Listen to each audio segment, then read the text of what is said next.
oɗo fiilu maɓe gonɗo e suudu o min joɓen fiilo ni ko ɗiɗo fiiluji cewoto e jamɗe ɗe jiiɗo nayɗe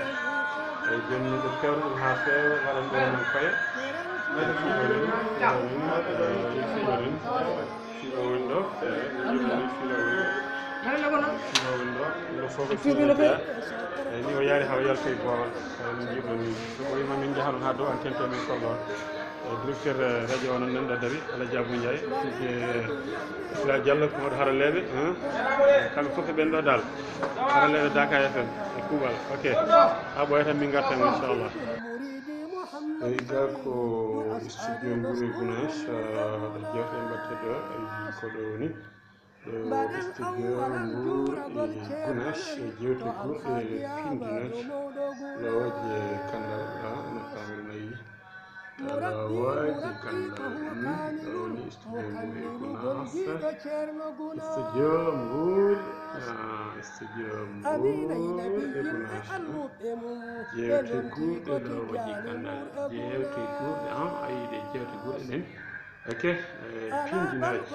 noon tigi lawoje kandal ɗo woni studio o koɗo jewte mbaɗete gueɗe ɗe fof ɗo mbatte ene huccodiri e Mbour e Médina Elhadji non jiwɗen ɗo ni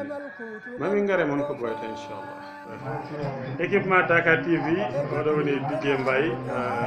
oɗo saaha noon e keɓano yaade galle ceerno waɗoyde en direct Dakar TV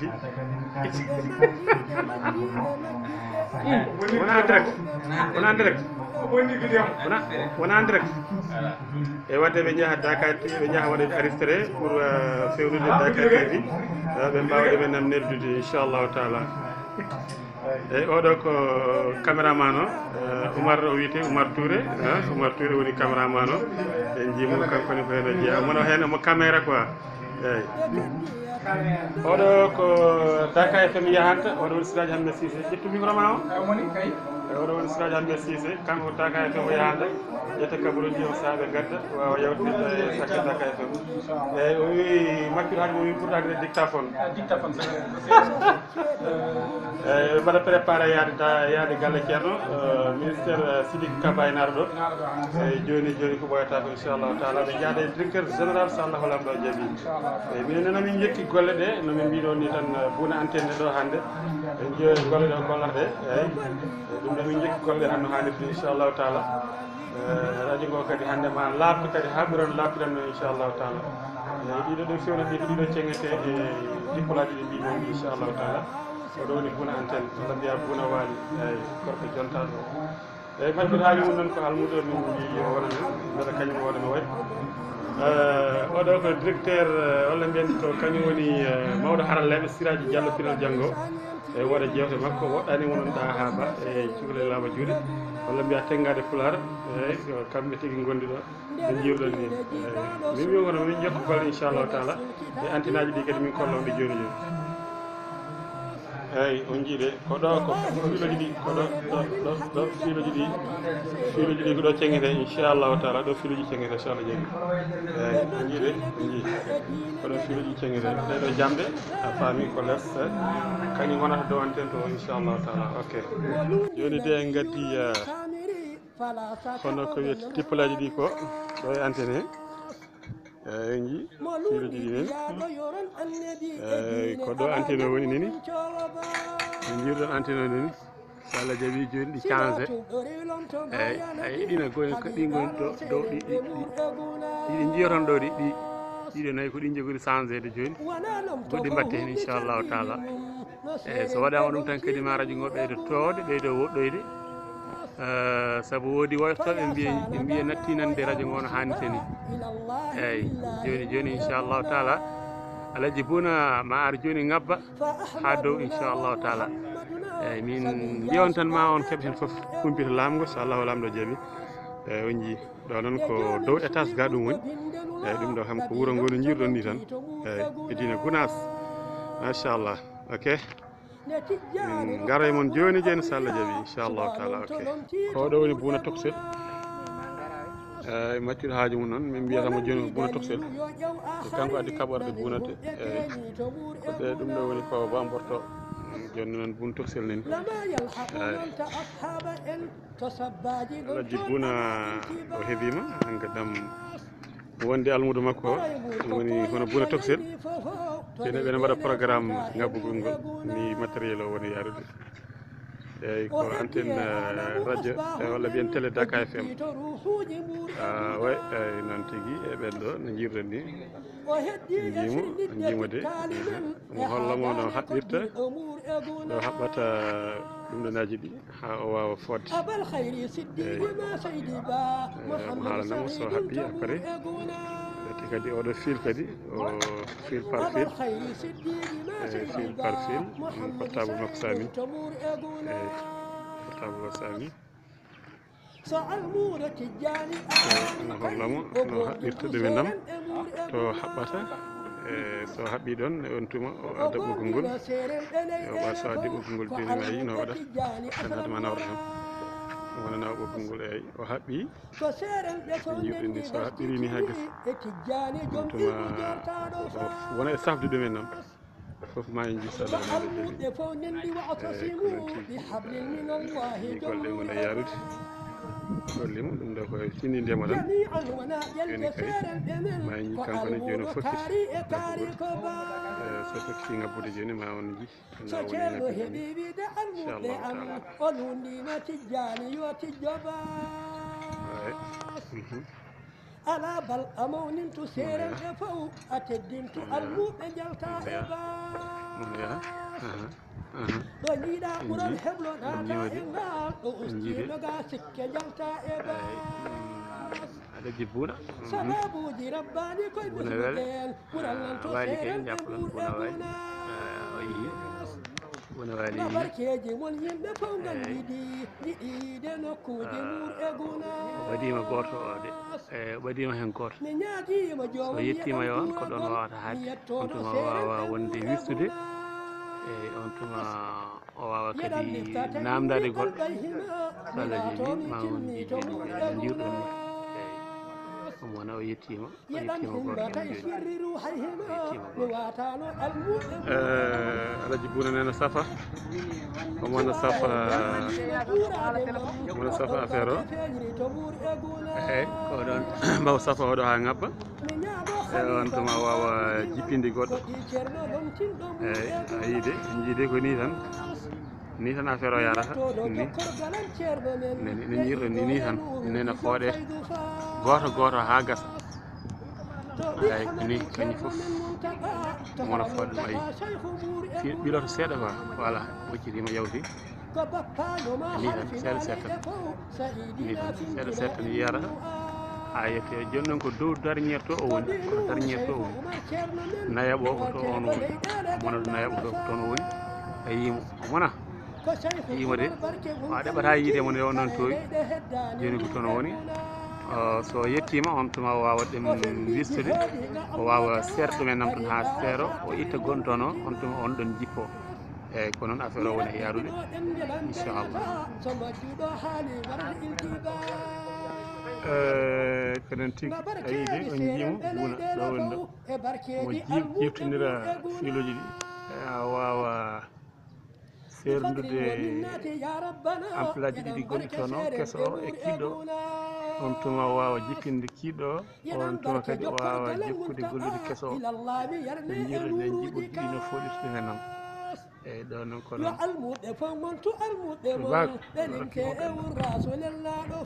ji no o woni jippine op nanara seeɗa mi dogga min seeɗa mi dogga nanara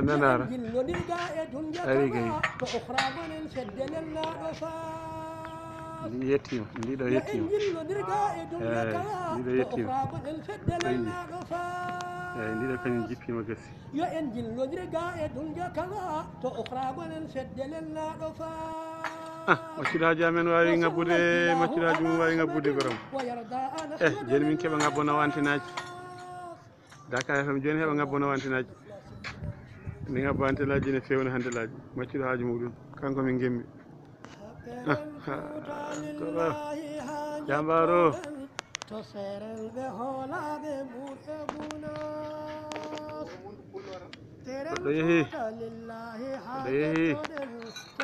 oɗo woni ɗiɗaɓo o jahoɗo o jahoɗo o woni ɗiɗaɓo ngabbuɗo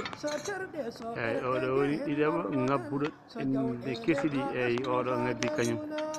on jimode eyyi mona ngabbinamo de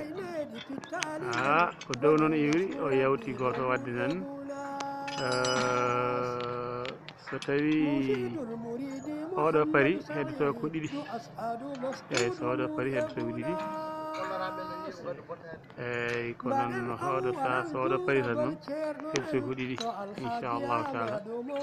eyyi moƴƴi eyyi bisimillah yaara banggue seeɗa banggue ni droit e gauche maɗa min de ko gauche am kanko droit makko wadde ayi de eɗi manqui fotodirde quoi e o faami tataɓo ari oɗo woni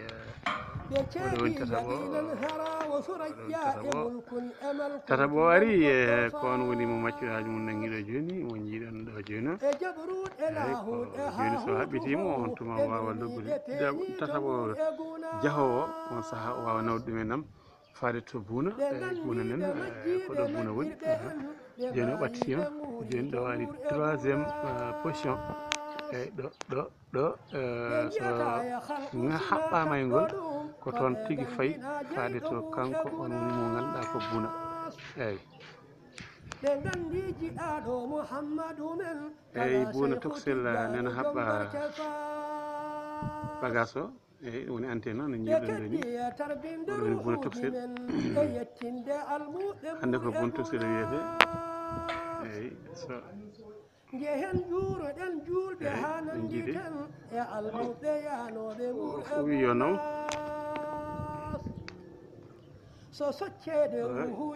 Bouna Toksel haɓɓi kasi eyyi omono fad omono safa jiiɗi 3e o kañum ne fokkiti yeehi eyyi ko ni tan yarata ha gasa inchallahu taala eyyi tataɓo o yahat ɗo he tataɓo yahat ɗo way tataɓo eyyi kanko tigui won ɗo machallah eyyi wona wadda hen de konon tigui ayi o mona posa 3e antenne o woni dipolo eyyi joni ko 3e dipolo o woni eyyi joni o serimo après joni omo jiccinam so yewti 3e o tan arta ko 4e oɗo woni 4e ay ko woni 1er e 4e ayi o yawti ɗiɗi jiita dow to ɗi ɗino sewni ɗumenam ha paari ɗin o yawti ɗumenam joni koye 3e o woni so yimima 3e o ara 4e o on saaha caggal mum o nattana jamdi hakkudere ndi eyyi ndin jamdi hakkudere ndi woni hono ndiɗo ndi jamdi leli ɗo ndi ko ndin wonata hakkude ɗon ɗiya filuji ɗi gara temoye dow mayo eyyi kono tigui oɗo 3e antenne o jippima 3e antenne o jippima on woni mo jiiyaton ɗo o 3e antenne o ari o yettima e Bouna Toksel nana haɓita no jiiɗon ni oɗo woni Bouna Toksel walla mbiya maccuɗo haali mum kono noon ko Bouna Toksel min jiiɗo wona quoi eyyi Bouna antenne aji Toksel eyyi mon ɗo e mon reggina ɗi ko ɗo o lemodiri ɗi kanko limodiri ɗo no jiiɗon ɗi ɗo nayyi ɗo o limi ɗi kanƴi foof eyyi puɗɗiɗi arde ɗi wadde nen firti ko nayyi ɗi foof gardi yen heddi ko oɗo ne nayaɓo ne ngabba eyyi omona fewna mona haɓɓamo joni so haɓɓi oɗo tan wona hankkadam kanƴi nayyi foof ɗi ngabbi eyyi ɗi jeehi ha dow ɗi heddo hankkadam heddo mo hakkude o ko ɗum heddoto nden inchallahu taala eyyi no jiiruɗen ni noon mona safa joni o safa ɓoggol ngol wala o saafi mona safa eyyi mona safa de on jiide ni affaire o yarata ñawde caɗele seɗɗe kollon ko noon tan noon yara ni tan mi yara ni eyi yettimomo joni kanko Bouna o woni ƴimo joni kam o ɓeydi ɓadade seeɗa woni ɗo yarata eyyi ko ɗo yarata inchallah joni so ɓayri ɗon tan rattata nayaɓo hakkudeji inchallah taala troisiéme quatriéme ayi o jiide hankkadam kañƴi foof eɗini ɗo mo seera nayaɓo o ɗo woni gasirde to banggue sergol ɗi kañƴi foof e tawi kañƴi foof ɗi mbaɗama e niveau eyyi kañƴi foof ɗi mbaɗama e niveau ɗi potodiri nde tawno ko so ɗi potodiri ɗi mbawata wawde gollude golɗe no hannirta ni eyyi ko noon tigui woniri inchallahu taala joni o wona waɗa hen fiilo so waɗi hen fiilo jippin ɗum hen on saaha wadde jamde ndi o waɗa hakkude ɗon o renni fiilo fi o wisa hen inchallahu taala e ko noon tigui eri ndi ko kayri woni ndiɗo ndiɗo jamdi bon yiide ndiɗo jamdi ko kayri woni ndiɗo ndi watte ɗon جميعا وناجل جسير الجمل كالبودو كاري كاري كانوا يقولون لي سكر له حبيبي ده قالوني ما تجاني وتجبا أنا بن أمون تسير الفو أكدنت الموت بالتائبا وجينا قرن حبنا تائبا وأستينا تائبا sababuji rabbani koye mislu ɓen ɓurallanto seeren e mur wimo yoya won demal quoi nga barkeji mon yimɓe to gandidi jiɗide nokkuji dow mi ñaagima jomum yeɗam juuragol mi yettoɗo seeren e mur e guna o mona fooɗandi o fooɗi yeɗam likkatay nuri qalbay hima indina yaha indina yaha indina yaha indina yaha indina yaha nde yettima Bouna nde yettima ɗum o nangi o haɓɓiti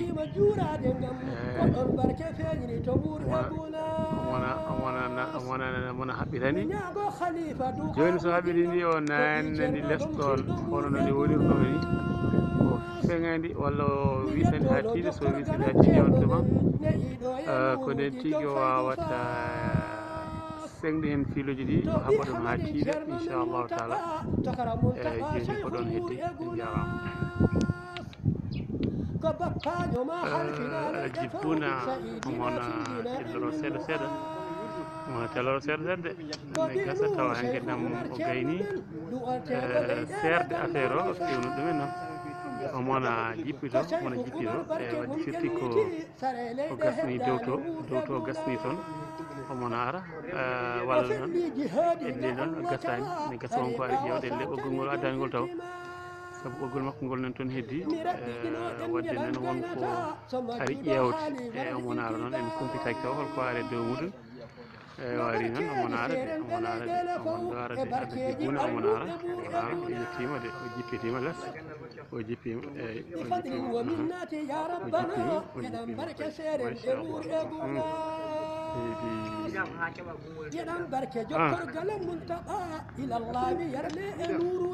e joni min jaaha min ƴeewa so fréquence o ari après on sa garta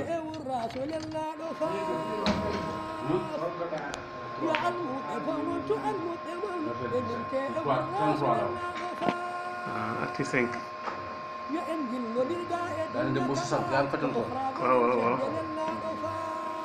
ɗo joni ko émettere woni ƴeewede beele refti lawol ko ɗum min gonɗo e dow muɗum joni nane nde min jahata nde taw ene wonno hedde 30 33 333 wonno ɗo joni arti 5 ɗum woni refo kañum arti 5 eyyi joni noon omo regrito ɗumen ha ɓuura fewde inchallahu taala eyyi bandiraɓe musidɓe tedduɓe en gaari jokkidde golle ɗe hankkadam ina wayno hanke nam golle ɗe gasi saabu ɗo joni ɗo jiyotomo ɗo ko woni tan koye wadde escote e ɗum nonaji yi eyyi ha ɓeydo wadde sir fami ko ɗum tan woni ɓeydo muɗum gueɗam golle ɗe gasi yettere Allah ɗo noon ko dow woni kanko mo jiyoton ɗo eyyi kanko woni technicien o kanko woni technicien o kanko monti antenne o aussi kadi kanko watti hen ɗiɗo dippelaji eyyi antenne o noon ko guila 2016 o montano eyyi kanko darnimo guila dow ha less fami joni noon dippelaji ɗi mbaɗi probléme keɓɗen dippelaji goɗɗi o ari kadi fewni ɗiɗo dippelaji woni ɗe jamɗe ɗe jiiton dow sigiɗe e dow antenne heeɗe eyyi o saaha noon hankkadi nam koye finition gonɗen sikki ala ononne kadi yeɓannoɓe Allah jarama on jarama eyyi golle moɗon jooɗi peewi hankkadi nam koni tan golɗe jaari oɗo noon Bouna Toksel nan ɗo hoyni kañum nene ko golle ɗe no feewi watti hen hakkille no feewi eyyi so tawi noon en garti ga e Dakar FM ko maccuɗo haaju mum kono noon ɗo antenne ɗo ko Bouna Toksel o wiyete eyyi ko noon tigui ko ɗo e Madina Gounass wuuro diine capital Pulago noon ɓe mbiyata de eyyi ko noon tigui jiiɗo ko dow étage ga gonɗen e sikki ala Allah jarama on jarama golle moɗon jooɗi peewi hettiyankoɓe yeeɓiyankoɓe hono Dakar TV kañum e Nanodiral TV situji meɗen foof ok Allah jarama on jarama ok kono moƴiɓe yo Allah selin dole gandi jiɗaɗo Mouhammadou men kala Cheikhu Tidiane joom barke Fass ɓe keddi e tarbinde ruhuji men e yettinde almuɓe ɓuur e Gounass jehen juuroɗen julɓe ha nanditen e almuɓe yanoɓe ɓuur e Gounass so soccede ruhuji men laaɓa cer nga juurade serenɓe ɓuur e Gounass ji'an Cheikhu Tidiane nder ɓerɗe men nga barkeji serenɓe ɓuur e Gounass ko gondigu mon yooɗi elle tufam ko samran wini mawo ɓuur e Gounass wona ƴoƴƴo faltono gondigu wayi sina mawu selbinde kocce Gounass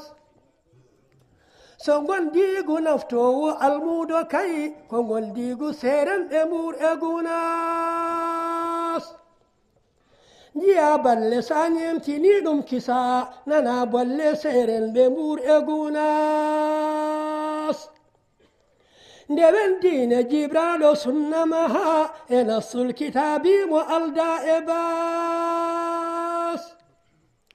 ko zahiri sharia e baɗin haqiqa maha diine serenɓe ɓuur e Gounass ɓe dontina biyyu e diine ndeɓen salaman liman zara murwa Gounass mo lundi nabiyuroni samiri fala saka o ngam nantalami sas mo lundi biyaɗo yoron annabi e diine ala jango duncowo bas sina tuɓɗo rilom to maya nabi haqiqano serenɓe